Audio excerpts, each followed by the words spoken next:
Hey guys, it's Kelly Powers with a Berean Perspective. Recently, I was informed about a debate between James White and a young guy named Alex who has a channel called Voice of Reason. I actually don't know the gentleman's last name, but apparently there was a debate today on the topic of Catholic authority versus Sola Scriptura.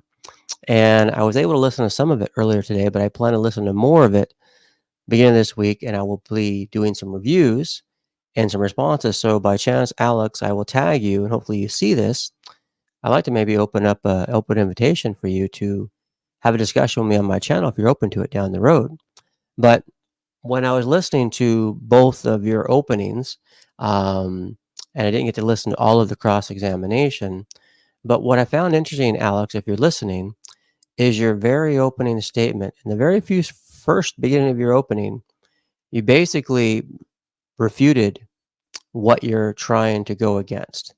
What do I mean by that? Because the very topic of sola scriptura or the magisterium or a pope or authority, I'm going to let you speak for yourself. Listen to what you said here, and this is exactly what you said. Watch. The Sola Scriptura position is that God's revelation is contained only in the writings of the people who received the revelation. The Catholic position is that it is contained in what these people wrote and also in what they preached. Sola Scriptura says that there is no need for a human infallible interpreter.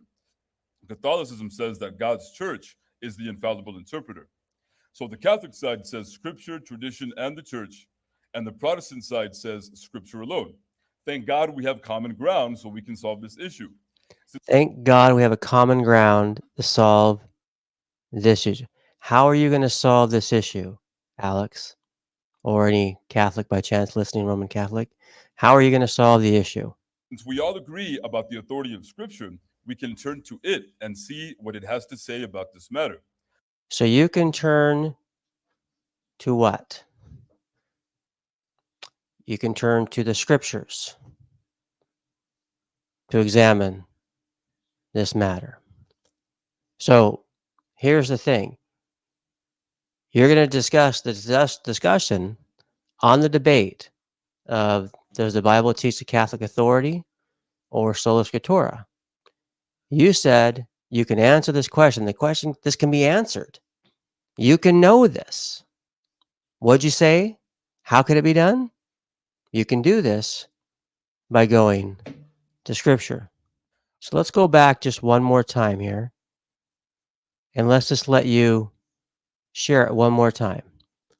This is your answer on what you believe definitively would teach why sola scriptura is not accurate and the Catholic Church authority is.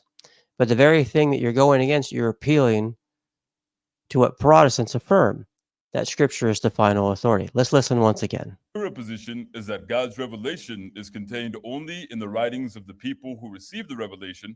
The Catholic position is that it is contained in what these people wrote and also in what they preached. Sola Scriptura says that there is no need for a human infallible interpreter. Catholicism says that God's church is the infallible interpreter. So the Catholic side says Scripture, tradition, and the church, and the Protestant side says Scripture alone.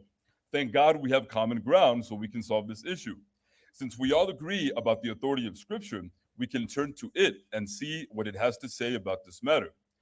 So there you go. So you can turn to Scripture to examine, to know this matter. Now, you're wrong on how you're defining sola scriptura. True sola scriptura essentially means that at the end of the day, we do what those who are from Berea do. They go to the scriptures to see whether or not what Paul said was true. We do what Paul says, 2 Timothy 2:15, to study to show yourself approved, a worksman not ashamed, accurately handling the word of truth. What did you say? You said a moment ago, thank God we can answer this problem. By what? By going to the scriptures. So the very thing from your very opening statement with all your appeal and all your knowledge of different things you tried to present later, right from the very start, you refuted your claim and proved the importance of what true sola scriptura is all about. So, Alex, I'm hoping that you actually do come across this little video. I'm going to tag you, and I hope that you come across it and we open a discussion. But remember, you said, thank God we can answer this. How? By going to the scriptures. That is true Sola Scriptura. Good job. Thank you, everybody, for watching. Please make sure you hit that like button. Please subscribe. Leave a comment. Now, this video is not really up directly for debate, but if you did see the debate between James White and Alex, and you did see it, feel welcome to leave your comments. But I'll be dealing with that a little bit later. So thank you for being here. I look forward to doing more videos on this. Thank you, Alex. Look forward to connect with you down the road. We might have some good chats down the road. I foresee it. Take care.